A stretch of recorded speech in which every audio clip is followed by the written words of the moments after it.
Zion classics TV news time. നമസ്കാരം, Zion classics ടിവിയിലേക്ക് സ്വാഗതം. സഹനത്തിലൂടെ കടന്നു പോകുന്ന മനുഷ്യരെ മറക്കരുത്. ഫ്രാൻസിസ് പാപ്പ, വത്തിക്കാൻ സിറ്റി.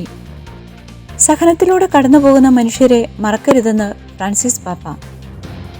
കത്തോലിക്ക സംഘടനയായ അസിയോണ കത്തോലിക്ക പ്രതിനിധികൾക്ക് ഇന്നലെ ഏപ്രിൽ 25 വ്യാഴാഴ്ച വത്തിക്കാനിൽ അനുവദിച്ച കൂടിക്കാഴ്ചയിലാണ് പാപ്പയുടെ ഓർമ്മപ്പെടുത്തൽ.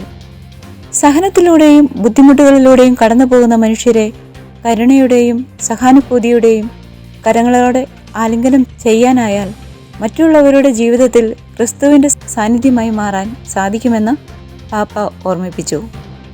അതുവഴി സമൂഹത്തിലും സംസ്കാരത്തിലും രാഷ്ട്രീയത്തിലും സാമ്പത്തിക രംഗത്തും സുവിശേഷമനുസരിച്ചുള്ള മാറ്റത്തിൻ്റെ വ്യക്തമായ അടയാളങ്ങൾ നൽകാൻ സാധിക്കുമെന്നും പാപ്പ കൂട്ടിച്ചേർത്തു.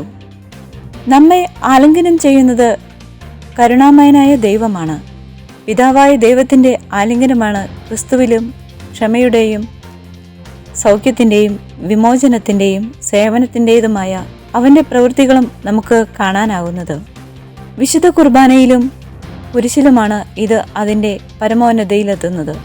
ദൈവത്തിനാൽ ആലിംഗനം ചെയ്യപ്പെടാനായി നമ്മെ തന്നെ ശിശുക്കളെപ്പോലെ വിട്ടുകൊടുക്കണമെന്ന് പാപ്പ ആഹ്വാനം ചെയ്തു. ജനനം മുതൽ മരണം വരെ സ്വീകാര്യതയുടെ അടയാളമായ തുറന്ന കരങ്ങളാണ് നാം കാണുന്നത്. നമ്മെ സ്നേഹിക്കുന്ന ദൈവത്തിൻ്റെ ആശ്ലേഷത്താൽ നാം സംരക്ഷിക്കപ്പെടുന്നവരാണ്. ലോകത്ത് നീതിയുടെ അടയാളമായ ആശ്ലേഷം പലപ്പോഴും ഇല്ലാതാകുന്നു.